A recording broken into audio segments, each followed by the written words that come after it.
Good morning. It is 7:03 a.m. on Tuesday, May 26th, 2020. I'm Christiana Ellis, and I just got up. This is 5 more minutes.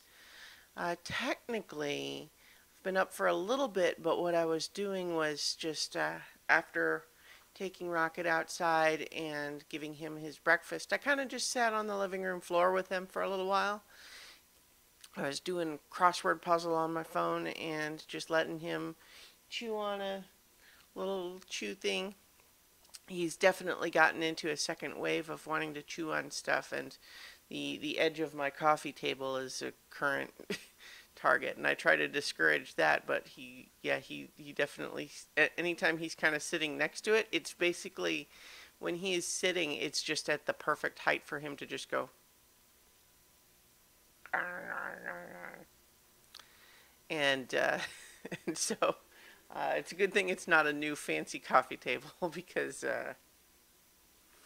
wouldn't be anymore.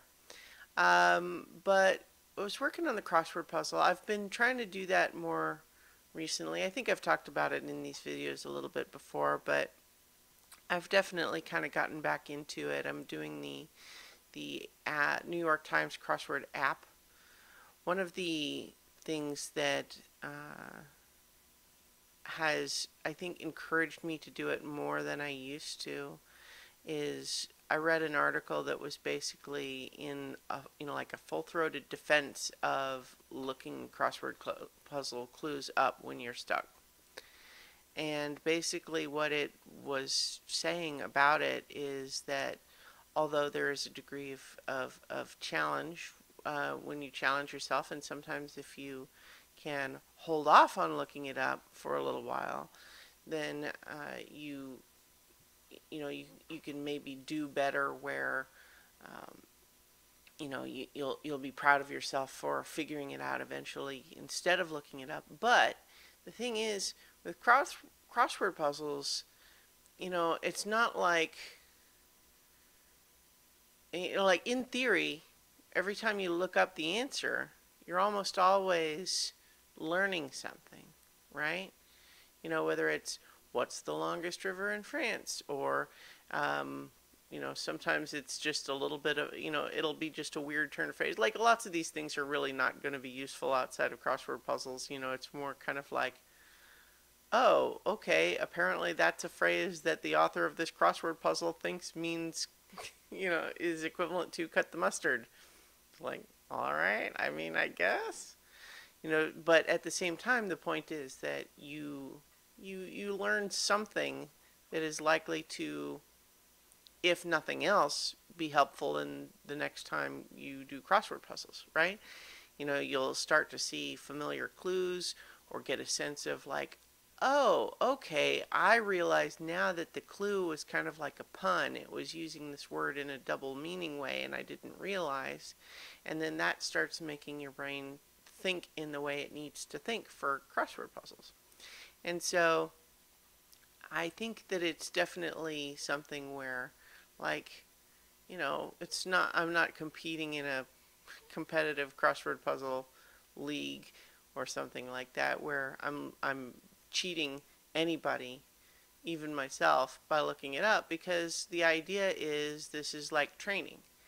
And if looking it up allows me to continue and gain a deeper understanding of the puzzle, and where I say, oh, okay, then that will, be useful for future puzzles and get me, keeps me from getting frustrated with them.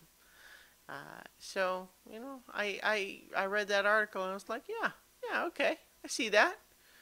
Mm-hmm, mm-hmm. Which that is to say, though, that the New York New York Times crossword puzzles do get harder over the course of the week.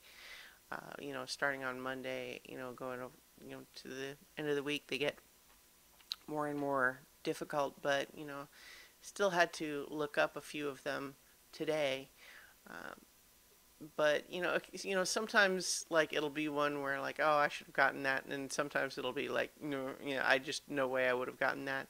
And I mean, of course, with crossword puzzles, sometimes you answer a clue that you don't have any way to know just by, you fill in the perpendicular clues. But, sometimes it just happens to work out that there are two clues that you don't know that are intersecting each other, and you're just not going to get either one. But it works out. It's fine. Crossword puzzles are good. I guess that's really all I have to say today. I spent most of yesterday doing collectible hunting in Jedi Fallen Order, which I'm pretty close to finishing up. I think I'm heading into sort of like the last chapter of it right now, but I've cleaned up all of the little collectibles on all of the other different planets, which was time consuming and occasionally annoying because there's a few places where it's like I can't remember how to get to that part of the map when I'm not just following the plot. Anyway, I'm going to leave it there, and I will be getting back to work today, but I'll talk to you tomorrow for 5 more minutes.